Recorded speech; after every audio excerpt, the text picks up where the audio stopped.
Yes. into education and into the workplace. So for our children in our schools, all of our schools, we have 5 schools now, for all of our children, every child has a passport.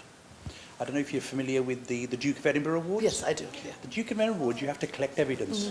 Yeah. It's kind of about animals and the environment. Yeah. So it gives you a definition of what it actually means. Yes. Then it says to you, actually, from a religious point of view, what does that look like?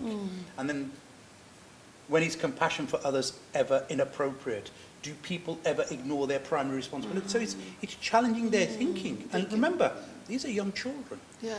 So these young children are being exposed to these values.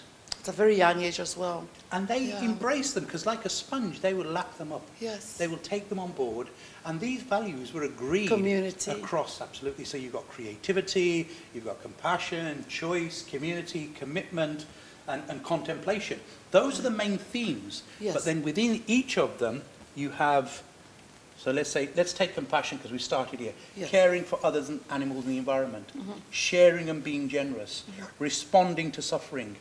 Being merciful and forgiving. So those sit under compassion, and then for each of those they would have to demonstrate how they've shown those values. But it's not just about showing compassion, it's about understanding how compassion comes into play in different areas.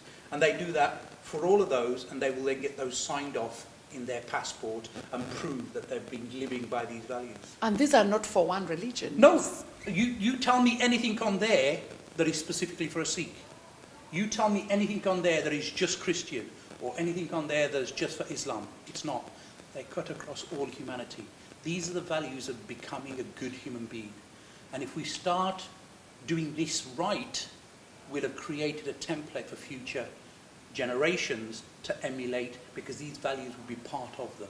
But why? You know, because I'm looking at where we are. I Yeah. come from a teaching background. Yeah. And I know this is the one thing that we have to put into our system. Sure. So what really inspired you to really go there with the young people? Yeah. What have you observed that made you want to do that?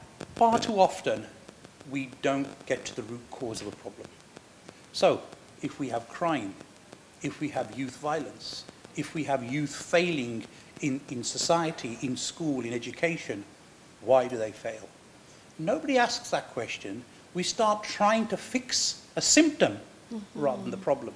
In 2007, UNESCO said that we have a failed generation. And my chairman, Dr. Mahinder Singh, turned around and said, why do we have a failed generation? Who's failed them? And he put his hand up. Yes. And he said, we've failed them. We failed them. We've all failed them. What are we going to do about it? So that's when he started on this journey with the faith leaders, with Sacre, with other partners in the city, and said, how do we come up with some values that will make these children good in the future? So it's about taking that long-term perspective and not looking for a short-term fix. And as you'll know, faith communities always take a long-term view. Yes. We're anchor organisations. We don't look to short-term fixes. We're looking at the long-term. So they developed these 24 dispositions. And then when we created them, we found nobody was using them. They were developed, they were just sitting on people's shelves. Yes. So Baisoji looked at it again and he said, okay, how do we make sure these values are taught? So he created schools.